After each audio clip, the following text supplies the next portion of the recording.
आजकल संसद में इन दिनों सत्ता पक्ष और विपक्ष में जबरदस्त तकरार देखने को मिल रही है। कभी अडानी तो कभी आम्बेडकर।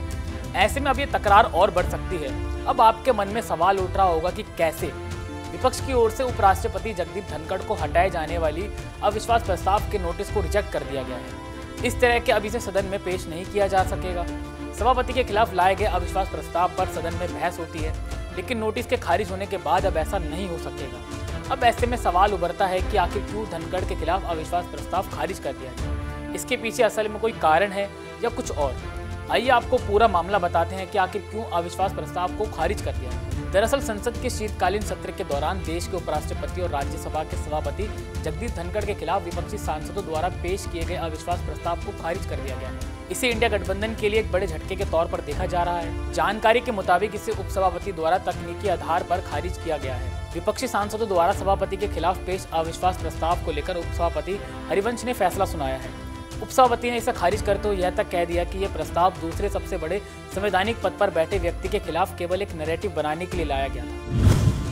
फैसला सुनाते हुए उपसभापति ने क्या कहा। राज्यसभा के उपसभापति हरिवंश ने नोटिस के बारे में कहा कि इसमें कई खामियां थीं। नोटिस को अधिक लापरवाह ढंग से तैयार किया गया है। इसमें कई तरह की त्रुटियां हैं, जैसे नोटिस जिसे लिखा गया है उसके नाम का उल्लेख नहीं है। यहाँ तक कि पूरी याचिका में उपराष्ट्रपति के नाम की स्पेलिंग भी गलत है। इसके साथ संबंधित दस्तावेज संलग्न नहीं है। साथ ही बिना किसी प्रमाणिकता की मीडिया रिपोर्ट्स के आधार पर इसे तैयार किया गया है। ये चिंताजनक है कि इस नोटिस को केवल उपराष्ट्रपति की छवि धूमिल करने के इरादे से तैयार किया गया है। उपसभापति ने नोटिस खारिज करते हुए कहा कि नोटिस उचित फॉर्मेट में भी नहीं है। संविधान के अनुच्छेद 19C के प्रावधानों के मुताबिक कोई भी प्रस्ताव लाने के लिए 14 दिन पहले नोटिस देना होता है, लेकिन संसद की कार्रवाई 20 दिसंबर को समाप्त हो रही है। ऐसे में नेता प्रतिपक्ष और अन्य सांसदों की ओर से दिया गया नोटिस स्वीकार्य नहीं है। ये नोटिस पूरी तरह से अनुचित, त्रुटियों से भरा हुआ और उपराष्ट्रपति की छवि खराब करने के लिए जल्दबाजी में लाया गया है। इस वजह से भी इसे खारिज किया जाता है। राज्यसभा के सभापति को पद से हटाने के लिए अविश्वास प्रस्ताव लाने के लिए कम से कम 14 दिन पहले नोटिस दिया जाना जरूरी होता है, जबकि संसद का शीतकालीन सत्र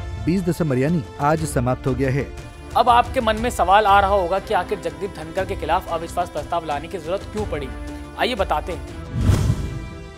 जगदीप धनखड़ के खिलाफ विपक्ष हमलावर क्यों। संसद में 13 दिसंबर को राज्यसभा के सभापति जगदीप धनखड़ और राज्यसभा में विपक्ष के नेता मल्लिकार्जुन खड़गे के बीच जमकर बहस हुई। धनखड़ ने कहा, मैंने बहुत सहा, मैं किसान का बेटा हूँ, मैं झुकता नहीं हूँ। विपक्ष ने संविधान की धज्जियां उड़ा दी हैं। जवाब में खड़गे ने कहा, आप किसान के बेटे हो तो मैं मजदूर का बेटा हूँ। आप सम्मान नहीं करते तो मैं आपका सम्मान क्यों करूँ। इसके बाद विपक्ष ने जगदीप धनखड़ पर सदन में पक्षपातपूर्ण बर्ताव करने का आरोप लगाया था। इस नोटिस पर विपक्ष की तरफ से 60 सांसदों ने हस्ताक्षर किए थे। इस मामले में कांग्रेस नेता जयराम रमेश ने कहा था कि हमने केवल विपक्षी नेताओं के अपमान को लेकर अपनी आवाज उठाई है। जयराम रमेश ने ये भी कहा कि Aam Aadmi Party, Samajwadi Party, Trinamool Congress, Shiv Sena UBT, Rashtravadi Congress Party, Sharad Pawar, Jharkhand Mukti Morcha, DMK समेत विपक्षी दलों के सांसदों ने इस प्रस्ताव पर हस्ताक्षर किए हैं। लेकिन ऐसे में भी अविश्वास प्रस्ताव खारिज होना इंडिया गठबंधन समेत विपक्ष के लिए तगड़ा झटका है।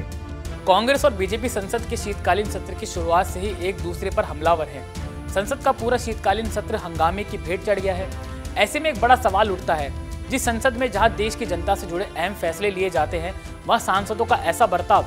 खैर, विपक्ष अम्बेडकर मुद्दे पर ही सरकार को घेरने में लगा है। ऐसे में अविश्वास प्रस्ताव का खारिज होना विपक्ष के लिए एक मुद्दा हो सकता है। इस मामले में अब इतना तो तय है कि अब इस पर जमकर राजनीति होने वाली है। फिलहाल के लिए इतना ही। मैं सचिन, आप मेरे साथ देख रहे हैं पंजाब केसरी टीवी। बहुत बहुत शुक्रिया आपका। हमसे जुड़े रहने के लिए हमारे YouTube चैनल को सब्सक्राइब करें और नई वीडियो की नोटिफिकेशन के लिए बेल आइकॉन को दबाएं।